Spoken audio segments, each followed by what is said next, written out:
Next है हमारे पास example number first. Example number first में क्या है, u और v कोई भी आर्बिटरी मेंबर गिवन है Cn के, ठीक है।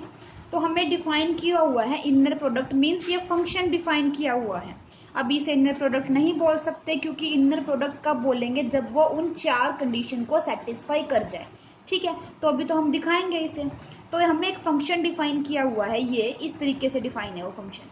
तो हमें क्या शो करना है कि जो ये Cn है ये क्या बने, इनर प्रोडक्ट स्पेस बने, ठीक है। इसको मैं बताती हूँ कैसे, क्या डिफाइन है, क्या गिवन है। देखो यहाँ पर हमारे पास जो वेक्टर स्पेस V गिवन है, V हमें जो गिवन है वो क्या है, Cn। It means n tuple element जिसके सारी की सारी एंट्री कैसी होंगी, कॉम्प्लेक्स नंबर से होंगी, ठीक है। तो हमें जो फंक्शन डिफाइन किया हुआ है वो किस तरीके से डिफाइन है, u v is equals to, जहाँ पर u हमारे पास क्या है, a1 a2 an, और v हमारे पास क्या है, b1 b2 bn, ठीक है। इस तरीके से ये u और v हैं जो n टप्पल एलिमेंट्स होंगे ही, जो कहाँ से बिलोंग करेंगे, Cn से। फंक्शन किस तरीके से डिफाइन किया था हमने, v क्रॉस v2 f तक, इसी तरीके से था ना फंक्शन, हम पहले करके आ रहे थे। तो यहाँ पे अब v की जगह कौन है, Cn, तो Cn क्रॉस Cn, ठीक है, टू f। इसका मतलब क्या है कि जो फर्स्ट एलिमेंट होगा, मान लो यहाँ पे से हम u v ले रहे हैं, हमने मान लो डोमेन से इसमें से कौन सा एलिमेंट लिया, u कोमा v, ठीक है। हमने किससे ले लिया, Cn क्रॉस Cn से एलिमेंट ले लिया। तो u हमारे पास क्या होगा, n टप्पल एलिमेंट होगा जिसकी सारी की सारी एंट्री कहाँ से होंगी, कॉम्प्लेक्स नंबर के सेट से होंगी, ठीक है। इसी तरीके से जो v एलिमेंट होगा वो भी n टप्पल एलिमेंट होगा जिसकी सारी की सारी एंट्री कहाँ से होंगी, कॉम्प्लेक्स नंबर से होंगी। तो हमने इस तरीके से ले लिया। अब ये फंक्शन ऑपरेट करेंगे जब इस डोमेन के एलिमेंट पे, तो आंसर कहाँ आएगा, फील्ड में आएगा। तो ये वाली चीज उसने डिफाइन करके दी है कि फंक्शन किस तरीके से ऑपरेट करेंगे हम, ठीक है। तो फंक्शन कैसे होगा, U V is equals to u into V, किस तरीके से डिफाइन होगा कि जो फर्स्ट वेक्टर है वो as it is, first vector का first element as it is into second vector का फर्स्ट एलिमेंट का conjugate, means b1 bar. Again क्या करेंगे, प्लस a2 सेकंड वाले का कंजुगेट। इसी तरीके से लास्ट में क्या होगा, an और सेकंड वाले का कंजुगेट, ठीक है। इस तरीके से इनर प्रोडक्ट डिफाइन करके दी हुई है। अब हमें इसे क्या दिखाना है, इस फंक्शन को, कि ये इनर प्रोडक्ट स्पेस बनना चाहिए। और ये इनर प्रोडक्ट स्पेस कब बनेगा, जब ये इन 3 प्रॉपर्टीज को क्या कर जाए, सेटिस्फाई कर जाए।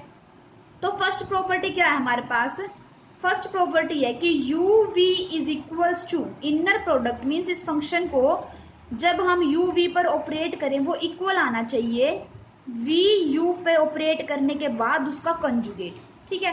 तो सबसे पहले हम निकालते हैं कि v कोमा यू क्या होगा, मतलब v कोमा यू की इमेज क्या होगी अंडर दिस फंक्शन, ठीक है। अब फंक्शन देखो इस तरीके से ऑपरेट है ना, ये किस क्या था, u कोमा v था, अब हमें v कोमा u निकालना है, ठीक है। तो अब की बार फर्स्ट एलिमेंट कौन बन गया, v बन गया फर्स्ट वेक्टर, और सेकंड वेक्टर कौन, u। तो अब यहाँ पर जो ai थे वो bi से चेंज हो जाएंगे और जो bi थे वो ai से चेंज हो जाएंगे, क्योंकि हमने यहाँ पर u v को चेंज कर दिया ना। तो ये किस तरीके से होगा, v into U is equals to, किस तरीके से डिफाइन था, पहले फर्स्ट वेक्टर, अब यहाँ पे पहला वेक्टर कौन है, v। तो means b1 into a1 bar plus b2 into a2 bar plus up to bn into an bar, ठीक है। हमें क्या निकालना है, इसका कंजुगेट निकालना है। तो इसका कंजुगेट करेंगे तो वी यू कोमा कंजुगेट, इस पूरे का कंजुगेट आ जाएगा, ठीक है। मैं यही कर रही हूँ, इसका कंजुगेट इस पूरे का कंजुगेट आ जाएगा, ठीक है। तो हमारे पास किसके इक्वल आ गया, ये b1 कॉन्जुगेट a1 का डबल कॉन्जुगेट, ठीक है। a1 का डबल कॉन्जुगेट आएगा ना, ऊपर हो जाएगा। हमें पता है कि a प्लस b का कॉन्जुगेट इक्वल होता है a conjugate plus b conjugate. First property तो हमने इसका यूज किया कि पूरे पे कॉन्जुगेट था तो सब पर अलग अलग हो जाएगा कॉन्जुगेट, ठीक है। सेकेंडली क्या है कि अगर किसी भी एलिमेंट का डबल कॉन्जुगेट कर दे तो वो सेम एलिमेंट आ जाता है हमारे पास, ठीक है। तो यहाँ पर अब देखो a1 का डबल कॉन्जुगेट होगा तो वो a1 ही आ जाएगा, प्लस b2 कॉन्जुगेट, क्योंकि इसके ऊपर तो सिर्फ एक ही बार आएगा, और a2 के ऊपर डबल कॉन्जुगेट आएगा तो वो a2 आ जाएगा। इसी तरीके से plus bn conjugate into an, ठीक है। अब देखो इसको हम आगे पीछे करके लिख सकते हैं क्योंकि नंबर है, नंबर को तो हम लिख सकते हैं। तो a1 b1 bar plus a2 b2 bar plus an bn बार। और ये वैल्यू किसकी थी हमारे पास, ये वैल्यू ये तो u into V means U V के, ठीक है ना, इसकी थी ना वैल्यू, तो इसको हम क्या लिख सकते हैं, u कोमा वी। ठीक है, तो यहाँ से हमारे पास क्या आ गया कि u कोमा वी की इनर प्रोडक्ट इक्वल है v कोमा u के बार के कंजुगेट के। ठीक है, it means first property satisfy हो गई हमारे पास, ये वाली चीज दिखानी थी हमने फर्स्ट प्रॉपर्टी में, तो फर्स्ट प्रॉपर्टी सेटिस्फाई हो गई। अब सेकंड प्रॉपर्टी क्या है, सेकंड प्रॉपर्टी में क्या दिखाना था हमें कि सेम और सेम की इनर प्रोडक्ट ले तो वो always greater than equals to zero आना चाहिए। ठीक है, तो हम यहाँ पर हम सेम सेम लेकर चले एलिमेंट, मतलब u कोमा u लेकर चले इक्वल एलिमेंट, तो क्या होगा यहाँ पर देखो, अगर v की जगह u लेकर चलेंगे तो यहाँ पर भी u के एलिमेंट आएंगे, b की जगह भी, और u के एलिमेंट तो ai's में थे, तो a1 into a1 bar plus a2 into a2 bar plus an into an बार हो जाएगा हमारे पास। अब हमें पता है, ये वाली चीज पता है कि अगर साथ में एक कोई एलिमेंट हो और उसका कॉन्जुगेट हो, देखो z इंटू जेड बार किसके इक्वल होता है, मोड ऑफ z स्क्वायर के इक्वल होता है, तो ये क्या हो जाएगा, मोड ऑफ a1 का स्क्वायर ये वाला प्लस मोड ऑफ a2 का स्क्वायर और last plus mode of an का स्क्वायर। अब पता है जो मोड वाली टर्म्स होती है तो वो जीरो हो सकती है अगर अंदर वाले एलिमेंट जीरो हो, या फिर वो greater than equals to zero ही होती हैं ऑलवेज। ठीक है, तो ये वाली जो क्वांटिटी क्या हो जाएगी, सारी की सारी greater than equals to zero. तो हमने ये वाली चीज दिखा दी कि सेम की अगर हम सेम एलिमेंट के साथ ले रहे हैं, सेकंड प्रॉपर्टी की ये वाली चीज थी ना कि u कोमा u करेंगे तो वो ऑलवेज क्या आएगी, greater than equals to zero आएगी। ठीक है, इसके बाद नेक्स्ट हमारे पास क्या है कि वो जीरो हो जाएगी if and only if u is equals to zero. ठीक है, और अगर u जीरो है तो वो इनर प्रोडक्ट क्या हो जाएगी, जीरो हो जाएगी। देखो तो हमने फंक्शन को ऑपरेट किया u कोमा u पे इज इक्वल्स टू जीरो, अगर ये वाली चीज जीरो है, ये किसके इक्वल थी, इसके इक्वल थी, तो इट मीन्स ये वाली चीज क्या हो जाएगी, इक्वल्स टू जीरो। और ये वाली चीज जीरो कब होगी, जब सारे के सारे एलिमेंट्स कैसे हो, जीरो हो, वरना तो कोई पॉसिबिलिटी ही नहीं है इसके जीरो होने की।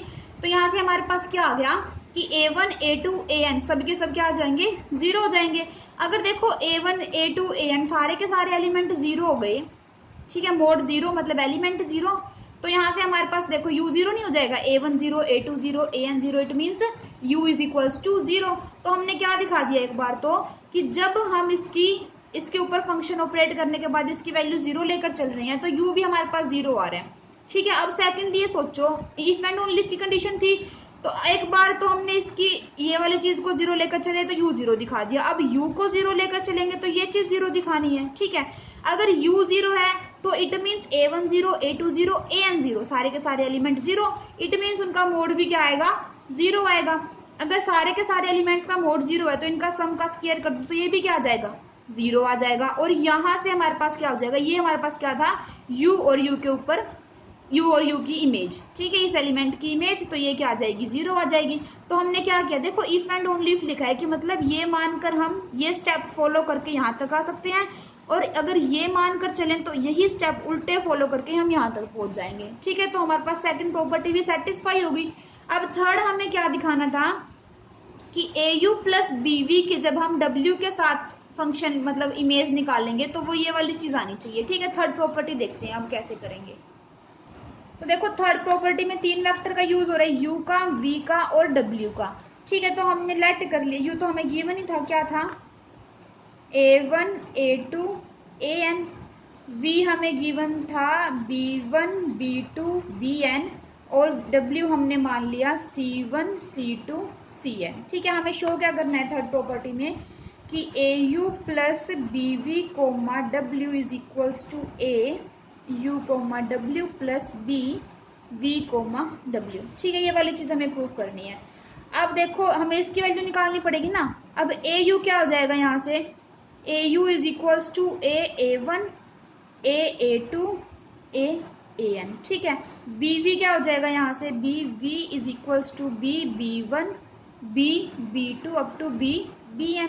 तो इन दोनों को ऐड करेंगे तो A U plus B V क्या आएगा, फर्स्ट में सेकंड में means a1 plus b1 comma a2 plus b2 comma an plus bn। ठीक है, हमने ये वाली चीज निकाल ली, w हमें ये गिवन है। अब हमें इन दोनों की इनर प्रोडक्ट करनी है। ठीक है, अब देखो हम क्या निकाल लेंगे, au plus bv comma w की इमेज। ठीक है, अब ये किस तरीके से डिफाइन था कि इसका फर्स्ट एलिमेंट तो as it is a1 plus b1 और इस सेकंड वाले के फर्स्ट एलिमेंट का, फर्स्ट में तो फर्स्ट का कंजुगेट करेंगे, यहाँ पे क्या है C1, तो C1 conjugate plus A2 plus B2 इसका सेकंड C2 का कंजुगेट। इसी तरीके से लास्ट हमारे पास AN प्लस BN और इसका लास्ट एलिमेंट CN उसका कॉन्जुगेट। ठीक है, ये वाली चीज आ गई हमारे पास। अब देखो इसमें से जो है ना फर्स्ट एलिमेंट सारे, इसमें से A कॉमन निकाल लेंगे, तो A यहाँ पर बचेगा क्या, A1 C1 बार प्लस यहाँ से क्या बचेगा A2 C2 बार। इसी तरीके से लास्ट में AN CN बार, और जो पीछे वाले एलिमेंट है उसमें से B कॉमन निकाल लेंगे। B कॉमन निकालने के बाद B1 C1 बार प्लस B2 C2 बार और लास्ट BN CN बार। ठीक है, और जो ये वाली चीज आप देखो किस किस की क्या वैल्यू है, ये A इंटू, अब देखो यहाँ पे A1 मीन्स U के एलिमेंट और पीछे कॉन्जुगेट कौन से क्या आ रहे हैं, W के, तो इट मीन्स ये किस किस की होगी, इन द प्रोडक्ट U और W की, प्लस B। अब यहाँ पर B के आ रहे हैं पहले, तो सॉरी V के आ रहे हैं एलिमेंट, B वाले फर्स्ट एलिमेंट किसके हैं, ये V के, तो V की, और कॉन्जुगेट कौन से एलिमेंट के आ रहे हैं, W के, तो W। ठीक है, तो हमने यही चीज शो करनी थी कि इसकी इनर प्रोडक्ट ये वाली चीज इसके इक्वल आ जाए। इट मीन्स जो ये फंक्शन था, ठीक है, जो क्वेश्चन में गिवन था, ये क्या बनेगा, एक इनर प्रोडक्ट बनेगा, और ये चीज हमें शो करनी थी, हैंस प्रूफ